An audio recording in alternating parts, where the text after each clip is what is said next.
হে বন্ধুরা, আসসালামু আলাইকুম। তোমরা সবাই কেমন আছো? আশা করছি ভালো আছো। আমিও কিন্তু অনেক ভালো আছি।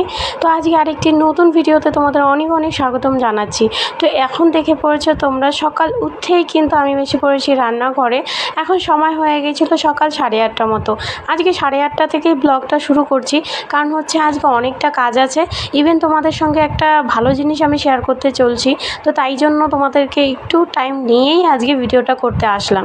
তো ভিডিওটাকে কেটে যে যতটুকু করতে পারবো ততটুকু করার চেষ্টা করব। তো সকাল উঠে এই যে দেখেছো, আগের দিন রাতে যত কিছু কেনাকাটা করেছিলাম সবটা তো নিয়ে আসা ছিল মন্ডি থেকে। তো মন্ডি থেকে আনার পরে আর ঢেলে রাখার সময় পাইনি, তার জন্য আজকে সব তেল ফুরিয়ে গিয়েছিলো, সব নিয়ে এখন রান্না করব বলে তেল সব ঢেলে নিলাম। আর এইদিকে কিন্তু আমি পোলাও বসিয়ে দেবো, কারণ পোলাও রান্না করব আর রান্না করব অন্য কিছু, আর কিছু একটা আমার জন্য স্পেশাল একটা কিছু বানাবো।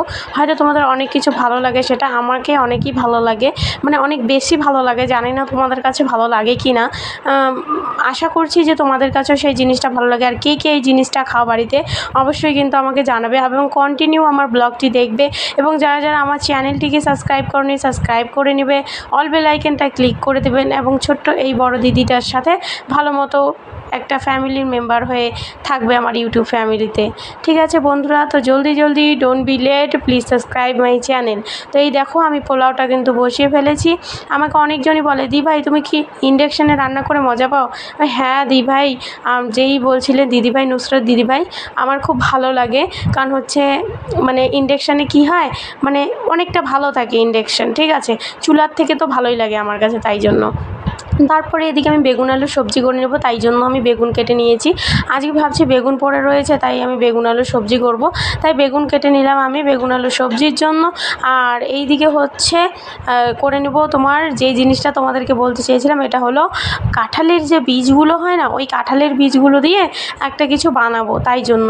তো কাঁঠালের বীজের সানা আছে না, খুব ভালো লাগে। এটা আমরা অ্যাকচুয়ালি ভর্তা বলি, জানি না তোমরা কী ভাষায় কী কথা বলো, এক এক ভাষায় এক এক কথা বলতে পারো।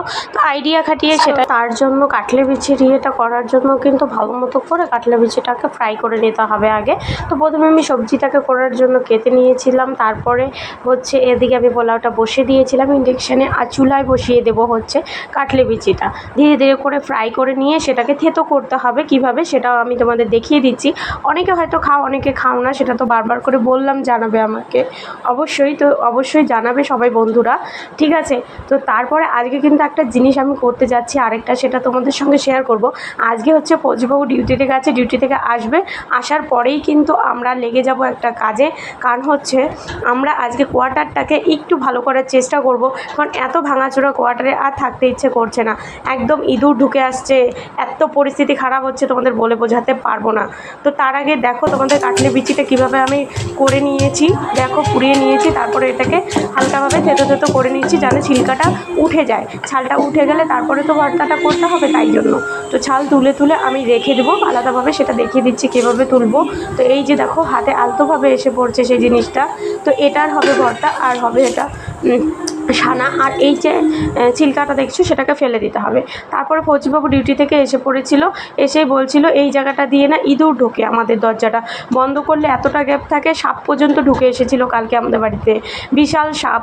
তাই জন্য আমি ভয় পেয়ে গিয়েছিলাম, তাই ফৌজিবাবু বলছে আজকে এটাকে রিপেয়ার করছি। তো সামনে কাজ হচ্ছিল, তো সেখান থেকে ইট তো ছিলই ভাঙা, পাশের কোয়ার্টারগুলো রিকভার করছে।